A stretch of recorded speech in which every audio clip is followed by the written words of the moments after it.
There was a pretty striking finding in Thursday's Quinnipiac University poll. Fully 46% of Republicans, a plurality, said they would support a preemptive strike against North Korea. That's nearly half of President Trump's party that is ready for war today, with Kim Jong-un, his nuclear weapons and all. 41% said they opposed a preemptive strike. It's no surprise that Republicans are more hawkish on this than Democrats are. That's generally the case on foreign policy. But basically nobody is talking about the prospect of a strike right now.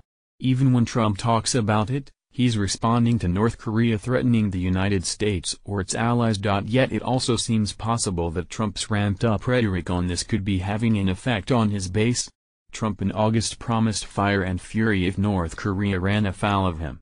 Last month, he threatened in his speech at the United Nations to totally destroy the country, a threat that seemed to tie average North Koreans to their government's demise. He has repeatedly called Kim Rocket Man and generally proved fond of the kind of saber-rattling we expect from the other side of this standoff. So does he suddenly have Republicans gearing up to wave the flag of war? Maybe. There has been limited polling on this question over the years, but the new survey does show a marked increase from previous ones. In 2006, for example, a Fox News Opinion Dynamics poll asked whether the United States should continue with diplomacy or use a preemptive strike to stop North Korea from continuing to develop nuclear weapons and ballistic missiles. In that case, 20% of respondents overall and just 28% of Republicans picked the preemptive strike. However, a Washington Post-ABC News poll conducted a couple of weeks ago also differs markedly from the new Quinnipiac survey.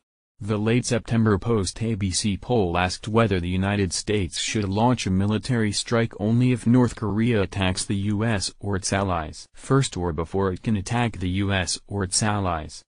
In that case, 23% overall and 30% of Republicans picked the preemptive strike option, and Republicans were about 2-1 against it. It's difficult to believe that Republican support for a preemptive strike suddenly rose by 16 points over the past 2 weeks, given that all of Trump's comments noted above came before both polls, and given that there haven't been many other developments of late. More likely, it seems, the truth lies somewhere between the two polls, with the question's wording affecting how people responded. But it's also true that the president is a politician who is very focused on what his base likes. He has proved he can affect its views and priorities. So perhaps it's no surprise that the GOP is at least somewhat more ready to strike North Korea today than it was back in 2006. And either way, it's still a substantial proportion of the party.